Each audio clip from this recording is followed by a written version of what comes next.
The biggest WTF moment coming out of last night's AEW Dynamite is the fact I'm more excited at the prospect of Arn Anderson versus Jake that no good Snack Roberts here in May of 2020 than I am Lance Archer versus Cody. That promo was unbelievable from those two old lads, and if AEW were going to Saudi Arabia, that's a match I would expect them to book. I want to see it, even though I know I don't want to see it. But I thought last night's show was another great episode of Dynamite. Go and watch Orange Cassidy versus Rey Fenix if you haven't already. I hope Rey Fenix, after something we're going to talk about in a bit, is okay. I hope Dr. Britt Baker, I hope she's okay as well, ahead of Double or Nothing on Saturday. Rest in power, Mr. Shad Gaspard. That was heartbreaking news yesterday. Let's try and have a laugh with all the WTF moments from this week's AEW Dynamite. Hit the intro, please, sir.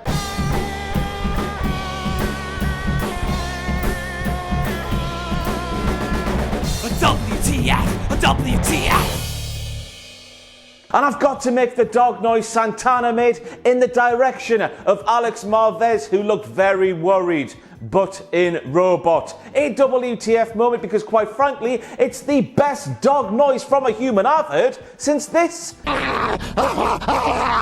And I've never wanted to be a butcher and or a blade more than I have done right now after seeing those two on this week's Dynamite. Not only does being a butcher give you license to sport a skullet and a massive gnarly mustache and go out in public and don't feel bad about it, but it also allows you to dress like that. What a life to lead, what a look that is. WTF moment worthy, but in the very best way possible. I wish I was a butcher. And then we have Jim Ross asking the question, how can we kick off this week's AEW Dynamite in any bigger way than that? And I was sat there thinking, I'm sure there's about 1,000 ways, Jim. That fella there, that fella called 10, he makes me feel natting at the minute. Natting. So then we had Big Dick Tony Schiavone himself speaking about an occasion where he was speaking to Mr. Brodie Lee, and Mr. Brodie Lee told Big Dick Tony Schiavone that he doesn't like the word cult used when in relation to the Dark Order. And as a man standing here working for a company called Cultaholic,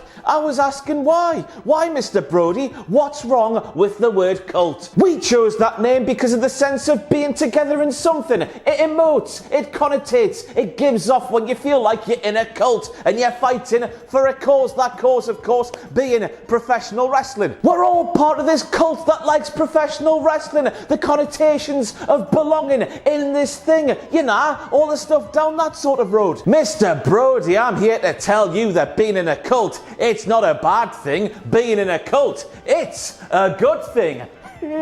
DDP. And then we get to that Brodie Lee promo that opened up last night's AEW Dynamite, and I don't know about you, but I was watching Brodie Lee saying the things he was saying, and I was thinking, bloody hell, Vince McMahon might have been right. Is it just the material? Is it Brodie Lee? Let me know what you think in the comments below. The stuff where he's like, take a proper knee, believe it or not, I'm just a normal man like you. I am not a god. I can't walk on water. I put me trousers on like you. It was nonsensical. It was rambling. I was asking, what the hell am I watching here? Again, I don't know if this is just me or if you at home agree as well, but for me, this whole entire Mr. Brodie shtick, it's not working at all. Oh, what a horrible thing to say. We don't say Ace Crusher on this show, said Jim Ross. And I was thinking, ooh, what did Big Johnny do to Big Jim to bring this on? And after listening to so many episodes of Something to Wrestle With before that podcast got a bit naff, I was thinking simply, Johnny Ace must have a problem with Jim Ross and vice versa, because Jim Ross doesn't have the big arms that Mr. McMahon does. Oh, Mr. McMahon, let me kiss your biceps. He says it just like that, doesn't he? And I don't know why, but seeing Jon Moxley do that move there had me all like, what the hell, nah? Hold up there, Mr. Head, what are you doing? But also, it had me saying things like nice, clap, clap, nice, that was nice. And I was saying nice because of the storytelling aspect, a story being told that transcends wrestling companies around the world. Wrestling companies that, according to the dirty sheets on the internet, do not get along whatsoever, which must mean it's a WTF moment more so than it already was. And I admit I do not watch a lot of New Japan Pro Wrestling, but I did see that altercation between Suzuki and Jon Moxley right there. So I'm thinking Jon Moxley took that move there, thought, oh, that really hurt, that did. I better use that as part of my own arsenal. And to be honest with you, if I was a professional wrestler and I took a beating of somebody, I would think, oh, a move that really hurt. I would steal that one as well. I like that from Moxley, so I did. I like it. But then we have Jon Moxley saying that he didn't know what the message was behind Brodie Lee stealing his AEW World's title. And then Brodie Lee, who of course took that world title, making things a bit more personal than they already were, because stealing, it is bad. He was saying that Jon Moxley was the one who made things personal between the pair. And I was thinking, this little back and forth between Jon Moxley and Brodie Lee, it makes no bloody sense, does it? Surely we can all see the message Brodie Lee was sending to Jon Moxley when he stole Jon Moxley's property, his possessions, his AEW World's title. We can all see how Brodie Lee was the one to make things personal in this feud, can't we? And I've come to the following conclusion: whoever put the bullet points for that promo there on the script for this week's AEW Dynamite was D-Runk. Yeah. But more on these Brodie Lee promos. Are they supposed to be this erratic and this sort of all the directions? All of them. To me, who of course is just a no good, big, fat, sweaty hack on the internet whose opinion doesn't matter whatsoever, I'm watching Brodie Lee and I'm thinking he's speaking about something, he's forgetting what he's got to say next, then he's rambling some more, then he remembers what he was meant to say, then with no real fluidity, he's just jumped to what he was supposed to say back when he was supposed to say it. It's how I would sound if I was cutting professional wrestling promos in the middle of a professional wrestling show live on television, because my memory is shot. Have you ever wondered why there's so many camera cuts in these WTF Moments videos? I can only remember one sentence at a time, and that appears to be Brodie Lee cutting a promo here in the year 2020. Is that too harsh? Maybe. Just my opinion, make of it what you will. And I don't know about you sat at home, but I don't think I've ever seen a professional wrestler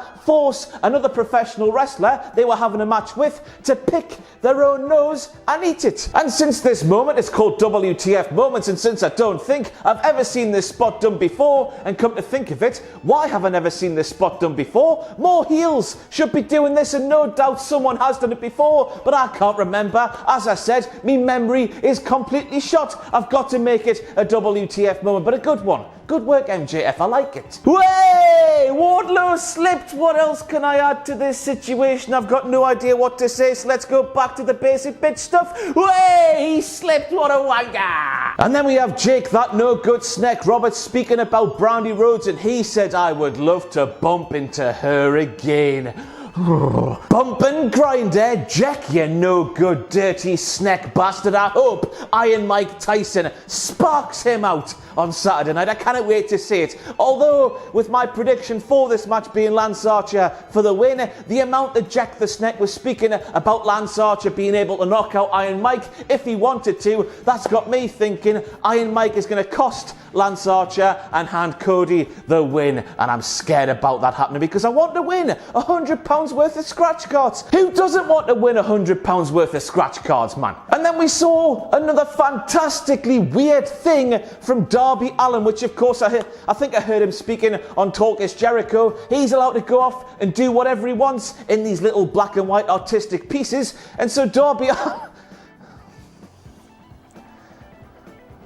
Sorry, I had to just check I was saying this correctly there, but yes, we did see this, didn't we? We saw Darby Allin, who comes up with these promo packages off the top of his own noggin, think, oh, you know what will be a good idea? I'll ascend a ladder that's on fire, and I'll set myself on fire on top of this ladder that's also on fire. He goes above and beyond that lad, doesn't he? He goes above and beyond. And quite frankly, when I saw that image there, I was thinking, Darby's on fire. All the participants in that ladder match are terrified. Yes. And thinking about things I don't think I've seen before, which makes them WTF moment worthy by default, that Rey Fenix springboard, woohoo, sunset powerbomb thingy. Look at the angle of his body there. One little slip and he is headless and all necklace. The bloke is absolutely fearless and absolutely fantastic. But then we have Rey Fenix, who might have just gone for one big whee off the top rope too far. The thud his body made on the floor, and just the floor and nothing but the floor, was absolutely gnarly, bro. Terrifying. I hope he's alright for Double or Nothing on Saturday night. And now we have the single biggest question in television history since: did Rachel get off the plane? Sit yourselves down, everybody, and ask yourselves the following question: how did Alex Marvez get his tie clip back? As we all saw right at the start of this week's Dynamite, Ortiz took that tie clip off the tie and thought, that's nice and shiny, I'll probably do some gangster things to it. Whoa-hey! And then later in the show we see Alex Marvez speaking to Jon Moxley about things that happened after Ortiz took the tie clip off of Alex Marvez's tie, and how could he be speaking about these things that happened in the future when Ortiz took a tie clip away from him? I'm thinking Alex Marvez might just be a part of the inner circle. Let that one sink in. How else could he have got that thing back from those no good bullies, eh? Now I know you were thinking the same thing. When you saw SSN No, you weren't thinking about Sky Sports News, you were thinking about RNN. Now I know that nothing in professional wrestling is truly original here in the year 2020, but Sean Spears, I'm not letting you get away with that. You kind of change a couple of letters and think, that's fresh, that's so brand new, that's not a blatant bloody copy of Randy News Network from 18 pissing years ago. Thank God he didn't start asking for emails, asking fans to wish him well on his quest to get booked for Saturday. And come to think of it, that wasn't the only gimmick Sean Spears was ripping off right here. He was also doing his best Dennis Stamp impersonation. But back to the matter at hand, Sean Spears, that question is not what us fans are asking. Boom! That should have changed right there. That's the question we're asking. And then to round these WTF moments off from this week's Dynamite, we have the shocking return of Adam Hangman Page, who we last saw hanging out in some woods like a bear. But obviously you couldn't have seen this one live in its entirety, unless of course you have the eyesight of a bloody peregrine falcon. Proper bow, I tell thee. I was supposed to say hawk there, but bow selector. But with the power of being able to rewind this week's Dynamite, I was able to see Adam Hangman Page emerge at the halfway line on that American football field and take a nice sharp turn before running at the inner circle. What a lovely run. So fluid, so angular. Lovely clothesline as well. Nice to see Hangman Page back. But that was it, I think, for all the WTF moments from this week's AEW Dynamite. I've been Ross Twiddell from Cultaholic.com. Thank you for being a sexual wankfest, again, I'll see you on Sunday for some Double or Nothing WTF moments. An event that obviously holds a lovely place in my heart, because that's the event that got me married to Sam last year. It's been a year already. Still not divorced. That's another WTF moment as well. Why is Sam so scared of the divorce procedure? As I'm stood here as Ross, the divorce force. I've been divorced once already in my 27 years on this planet. I know I look 45. No need to comment in the comments down below. I've been divorced from Adam Pacitti. Yes, it takes a while. Yes, it's a ball ache, but it's nothing to be scared of, Sam. Let's do it. Let's do it, man. I want to be divorced.